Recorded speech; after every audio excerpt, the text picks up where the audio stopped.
Hello મિત્રો, good morning, જય શ્રી કૃષ્ણ, જય માતાજી. કેમ છે મિત્રો? તમે બધા મજામાં જ છો અને આપણી પણ હવે થોડી થોડી તબિયત સારી થતી જાય છે. તો આજે આપણે પાછા આવી ગયા હતા વાડી આટો મારવા. કીધું 2-3 દિવસ થયા નહોતા તો હાલો પાછા જ આટો મારી આવી. તો આપણે ગયા વાડી આટો મારવા. તો આવી જ કંઈક મસ્ત હવે થઈ ગઈ છે બધાની મગફળીઓ.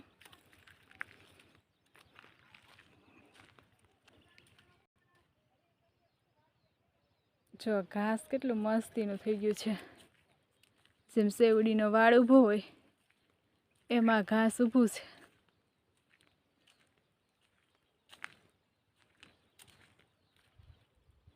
આ છે ઢોરને ખવડાવવાનું ઘાસ. તો મિત્રો આવી જ કંઈક મસ્તની થઈ ગઈ છે મગફળીઓ. અને હવે તો વાલોજી વરસી ગયો એટલે ખેડૂતોની હમણાં નિરાશ થઈ ગઈ છે.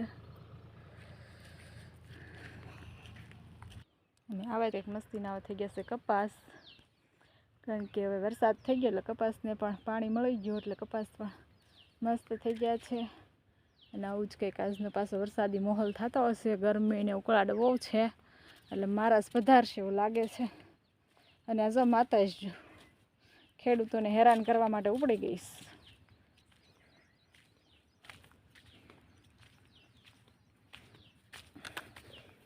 માતાજી ઉપડી સરવા અત્યારે જંગલમાં બેસશે ને રાતે ખેડૂતોના પડામાં પૂગી જશે.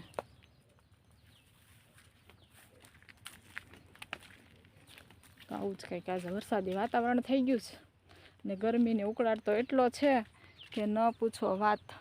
એટલે સાંજ લગીમાં આજ મારા પાછા પધારશે એવું લાગે છે. તો જો મિત્રો એ વૃક્ષ પણ બધા મસ્ત મોટા મોટા થઈ ગયા છે ને ગાયું પણ જો મસ્ત સાંયડે બેસી ગઈ છે. વૃક્ષ બધા મોટા થઈ જશે એટલે ગાયોને બેસવાનો પણ મસ્ત સાંયો થઈ જશે. ને હવે જ કંઈક વરસાદ થઈ ગયો એટલે વૃક્ષ પાછા મસ્ત મોટા મોટા બધા થઈ ગયા. અહીંયા બનાવે છે હવેલી, તો હવેલીનું કામ પણ એટલે પહોંચી ગયું છે.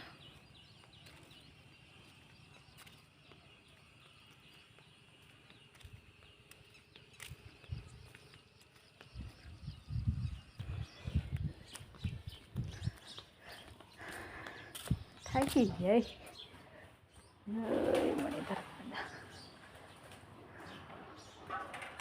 શું કરવા એવી છે? કુલર નાખો.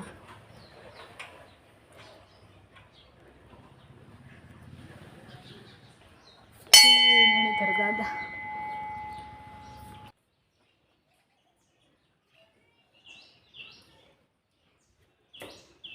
તો જ કંઈક છે મણિધર દાદાનું મસ્ત મંદિર.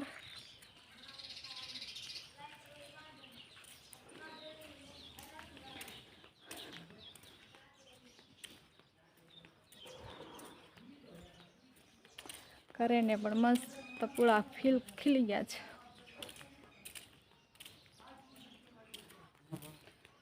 જો કરીને દોડવા પણ આવા સરસ આવી ગયા છે ને ફૂલ પણ મસ્ત ખીલી ગયા છે. ને આ છે સફેદ કલરનો આંકડો. આંકડો પણ મસ્ત મોટો થઈ ગયો છે. તો તમારે કાલે કોને કોને વરસાદ હતો કોમેન્ટ કરીને કહેજો. કાલે મળશું નવા બ્લોગમાં. ત્યાં લગી બાય બાય.